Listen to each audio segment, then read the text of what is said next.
Okay,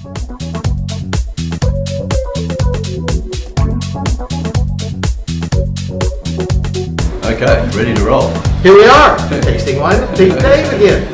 How are you, Dave? Well, we've got some interesting. Just yeah. noticed the lineup here today. We've got a local winery, a Canberra District winery. That's, I'm excited about this. Yeah, absolutely. Well, they're a new player on the scene, and they've Quarry Hill, and they've done some interesting things. So. Yes. Now, the first one we're going to try here is they've labelled it as the 2011 Dry White, the North Block Dry White from the Canberra District. Okay. Now, understand this is quite an interesting blend, Pete. Yeah. I know nothing about the grape variety here. Well, the Sauvignon Blanc I know about, but there's also a... Sauvignon. Sauvignon? Yes, that's right. Yes, the folks were telling me about it. That is an interesting story because, and it's got an interesting story in Australia, because the place where it comes from, Sauvignon, the grape variety, where it comes from, originally in France, the region it comes from is about as obscure as the grape variety as well. It's called the Jura region, and it's in the east of France, somewhere, I guess,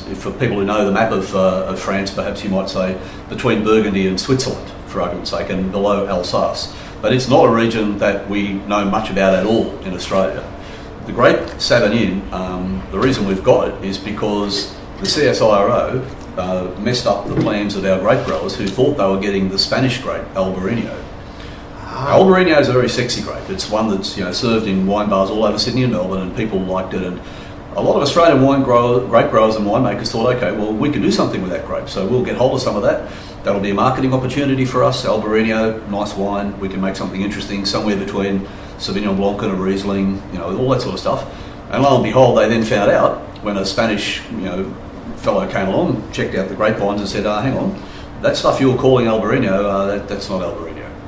And they found out it was this. Well, that's pretty bad news for the local growers. Sauvignon Blanc, nobody's ever heard of Sauvignon. How the hell do they market it? So it makes a difficult exercise, and they've had to rename it all. It's really a nice blend together. You don't get that upfront, in-your-face Sauvignon Blanc like the Marlborough Sauvignon Blanc. No, you don't. But it's still very, very fresh, and I would say a very summertime style of wine. Something to drink with when you're having a nice chef's salad or a light sort of a meal. White meats, fish, that sort of a thing. It's a style of wine that we would think of in modern terms as perhaps almost like a European style, but a modern European style, no dirty, smelly, sulphury aromatics. But it's all about texture. There's not pronounced aromatics, but there's nice fruit on the nose without it being in your face. But the texture across the palate is really subtle, and it's got really nice mouthfeel. Generous acid, but it's a nice balance. Absolutely, and it's a food wine in all the right senses of the word. Quite often we say, that wine needs food. That's a euphemism for saying, well, it's rubbish and you need to eat something in order for it to be palatable. This is a real food wine in the right sense of the word, that it is designed to go with food in the traditional European sense. And that's a really interesting wine to have as an addition to the local scene. I'll be very interested to come back to that in a few years, absolutely, actually, and see how that develops with a little bit of age. The next one we've got is the Quarry Hills Canberra District Pinot Noir. Now this is 2008. So a little bit of bottle age on it, and again, interesting in the sense that Pinot is not a grape variety that is readily associated with the Canberra District. So it's a difficult variety to try to grow in this sort of anywhere condition. Actually. Yes. Low yields. It is not the easiest variety. It's cantankerous. Pinot is well known as that. It's a really appealing wine when it's well made, but it's hard to do. Beautiful nose on that. Just quite savoury, a little bit stemmy, but in a positive way. Nothing particularly, not underripe at all. But those nice red berry, the raspberry sort of flavours on the nose. You pick up too, when you first look at it, you pick up on the colour, how you've got that slightly brick red colour rather than a vivid red. So you're looking, it is 5 years old, but it's holding its form really, really well. Oh wow, that's got a real nice palate. I love the flavours on that. I wouldn't have expected to have a Pinot from Canberra with that much flavour. It's absolutely lovely. That sort of mid-palate generosity, but also you're getting that dry, savoury finish, a little bit of tannin, but quite an attractive sort of tannin finish on that as well, and a really good typical food wine. Lovely wine. People talk about having something with roast duck. Well, that would go with roast duck. Yeah. Now I've got a 2009 Shiraz. This is another Quarry Hill wine. Yep. So now this is, in a sense, the reason why we've been given this to have a look at. This wine, 2009, again, we're seeing a bit of a story here that you've got some bottle age on these wines when they're released. 2009 was a famous vintage in the Canberra region. Probably most people would say the best vintage yet for the signature grape of the district, which is Shiraz. And this wine won the trophy recently in the WineWise magazine Small Vignerons Association Awards. And so yeah, really quite a celebrated wine, and a real coup for these guys. Only a little winery to make a wine that has got that sort of reputation and that sort of acclaim from a bunch of good judges. And you can see why. Like 2009, great vintage, and a lot of the other leading lights of the Canberra district have long since sold out of their 2009s, but these guys have got 2009 on the market at the moment, and that's really fragrant and a super drink. Nice big dark berry on the nose, and it's a very dark wine as well. So holding its form very well. I get the sense of being very ripe just on the nose as well. But what you're getting there is what I like to think of as a cool climate character in a warm vintage. So you're getting really nice ripe fruit, but still really good spicy character, a bit of pepper there still. Oh yeah, I love that peppery. A really attractive sort of crushed peppercorn sort of overlay on the nose, but then beautiful depth on the palate, nice middle palate weight, but not a big wine by any means, but very intense and beautiful length of flavour, really nice soft supple tannin, and a wine that will still go for quite a while yet. If you wanted to buy some and put it in the cellar, it'll age beautifully, but it's pretty hard to resist drinking it now. You know, I like those big Barossa, big fruity, the big fruit balls, from Barossa and lots of big sweet fruit. I really like this too because there are some really interesting characteristics in that wine. Well, that's what wine's all about. The fact that you can have different types of wine from different regions, and it doesn't mean to say that you've got to stop drinking Barossa Shiraz, but at the same time, this offers you a different flavour spectrum. Yep. Wow. And speaking of different look flavour at the flavor. Yeah, the fizz. What we got? Sparkling Shiraz again, Quarry Hill. Now, this already looks interesting, Pete.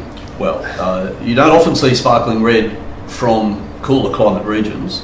We're used to seeing sparkling red from the South Australian heartlands, from Barossa, McLaren Vale, Langhorne Creek, and also the famous Seppelt wines that come from Victoria, from the Grampians area in Victoria. But you don't normally see cooler climate Shiraz grapes being turned into a sparkling red. Some of the same characteristics as that the still Shiraz. Well, they do that, and some of the most famous wines in Australia, they talk of the sparkling reds. They talk about essentially using the base wine that makes their flagship Shiraz and then turning it into a sparkling red.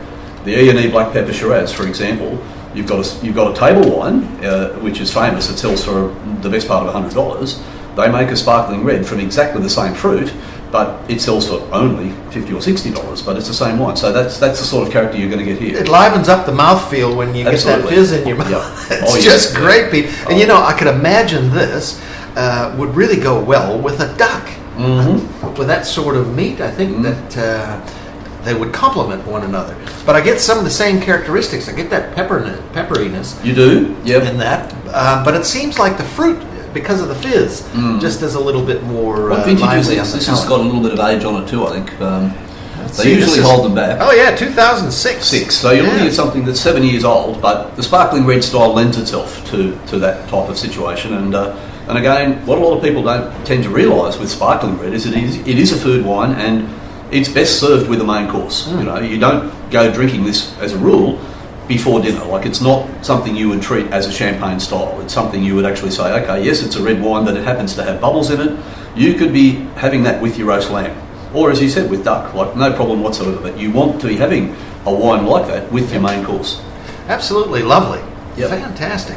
Well, there and you go. From what I understand, their Quarry Hill is out on the Barton Highway, but they don't have a cellar door. No. So you'll have to find a local Canberra retailer in order to find these wines. I think they've probably got a website that you could access. They could tell you as well where you could get the wine from. But yeah, certainly a winery worth following. A new label really in Canberra. And as I understand it, the wines are made by Alex Mackay, who's a bit of a local star, has his own label, of course, Collector Wine, but you know, he makes these wines, and the character comes through in all of those. Really an interesting range. Wow, yeah. Happy to have that experience. Absolutely. The next one here, now, Pete, I don't know my French wines all that well. What do we got here? Well, this Something is from Gigondas. Oh, Gigondas. Okay, there would be a blend, wouldn't it? With predominantly Grenache in? That's true, yeah. So Gigondas is an appellation, or like a sub-region, if you like, of the Rhone Valley. The feature of Gigondas is the Grenache grape. It's probably, in terms of reputation, it's sort of somewhere between Côte du Rhône and Châteauneuf-du-Pape, in a sense that it's usually regarded as being a bit more profound than a basic Côte du Rhône, but it doesn't quite have the cachet or the following of Châteauneuf-du-Pape. But you know, a serious wine, and given the fact that it's based on Grenache, it's like a GSM, but it's a Rhone version of it. What we think of as a Grenache Shiraz Mourvèdre blend in Australia, but completely different aromatics and a completely different palate profile from most of the ones we see here. Or as a lot of the Aussies call that, Mataro. Yep, absolutely, exactly. Yeah, right. Well, I don't get the in-your-face sort of Grenache, that lolly shop characteristic. No, you're not getting that sweet, jammy, confectionery, musky. But there's a nice complexity in that, very well balanced in that wine. Great structure. It's got beautiful structure, beautiful palate feel, beautiful palate weight. And a little bit of earthiness, a little bit of tarriness, but in a positive sense. And the seamless structure of the wine, it shows you what you can do with Grenache without it necessarily having to be big and jammy. And that's a 2010. I would suspect that would go for quite a long way. Oh yeah. That's not going to fall over anytime soon. 10 is a great vintage in the Rhone as well. 9 and 10, twin vintages, were both great vintages in the Rhone Valley. So yeah, that's the first time we've looked at that, and that will go for a long time. But again, pretty hard not to pull the cork on it now. Yeah. And it is sealed with a cork. Yeah, very few bottles now that you find with a cork in. So yeah, if you plan on getting one of those, make sure you still have a corkscrew. Yeah, well, in Australia that's true, but the European heartlands, they haven't really divorced themselves from cork as yet. So, all right, next one we got here. This is Gemtree 2012. Dragon's Blood Shiraz. Now, Gemtree, they're in McLaren Vale. Yeah, and they're biodynamic, aren't they? We had one of these last week. So they're very biodynamic. They're very progressive, and they're a sort of, I guess, a winery and a company that likes to promote sustainable viticulture and all that sort of stuff. And I think, that deserves to be commended in this day and age. I don't get that big McLaren Vale fruitiness, though. No, it seems almost a bit closed on the nose to start off with. 2012, pretty good vintage generally. We're starting to see a few of them coming out now, not a lot, but you probably would expect that to have a bit more upfront fruit than what this appears to have. Yeah, I would have expected McLaren Vale to have a little bit more fruit distinction there. It's that's an interesting wine. I don't know if it'd be my favourite. I don't know if I'd... It's quite chewy tannin. There's some nice fruit there on the mid-palate, but maybe you'd like a little bit more. A bit more fleshiness, I sense that it could be just a little bit something. If there's stems or sticks in there when they process, there's something a little green in that. Sticks and stones. Yeah. Well, maybe they could have left it. Maybe they could have left the grapes for another couple of days before they picked them. Perhaps I don't know. A nice enough wine, but not perhaps. A lot of people would quite enjoy that. So. Oh, absolutely. A nice enough wine. Perhaps not as much flesh on its bones as you would perhaps hope from McLaren Vale in a young vintage, which is a good year as well. Yep, but you got to commend the biodynamic efforts. Oh, absolutely, very much so. Yeah. All right, we've got the Scrubby Rise. Now this is quite a blend here. This is Cabernet Petit Verdot. Starts with Shiraz. Yeah. We're a Scrubby Rise 2012. So a bit of an all sorts blend. Wirrawirra, of course, as is the case with Gemtree, they're based in McLaren Vale. I don't know that this one comes from McLaren Vale fruit as such, but there may well be some McLaren Vale fruit in it. But I think great vineyard of southeast Australia, is it? Oh, really? Okay. What's it say on the back of it? But don't know. Adelaide. It doesn't really say, does it? No, Adelaide. Yeah. Shiraz, Cabernet, Petit Verdot from Adelaide. So probably a bit of Adelaide Plains fruit. But we're generally don't miss a beat. They're pretty consistent across the range. This would obviously be an entry-level red, so to speak, from those guys. This is 2012 as well. This time you're getting a bit more of that voluminous, sweet, plummy fruit on the nose. Yep. And then I think you get that Petit Verdot that comes through. That gives it a bit of structure. Yes. Petit Verdot is a Bordeaux variety, and it's renowned for, I guess, giving structure and firmness on the palate. That's the characteristic that you tend to get from Petit Verdot. Yeah, I get that across the middle palate. Yeah, absolutely.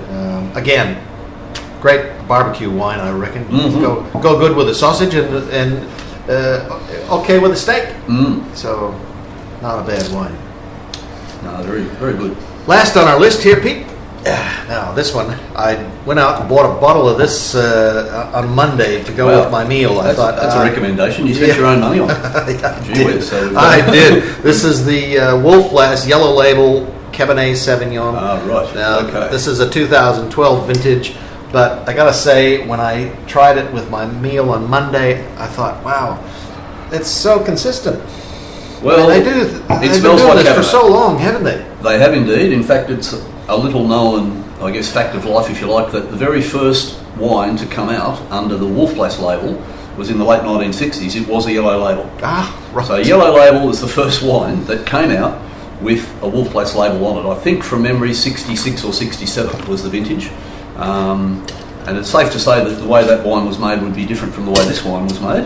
Yep. But it's also very interesting that as an entry-level wine that doesn't cost a lot of money, it's Cabernet Sauvignon and it smells and tastes like Cabernet. Yep, I get that black You really currant. can't ask for much more than that. It's you know what you're going to get when you pick that up. Yeah, absolutely. Well, and it is a good thing to be able to say, because Cabernet is pretty difficult to nail at a lower price point. Yep. You do pretty good stuff with Shiraz. It's not hard to get Shiraz that's got nice soft juicy fruit and soft supple tannin.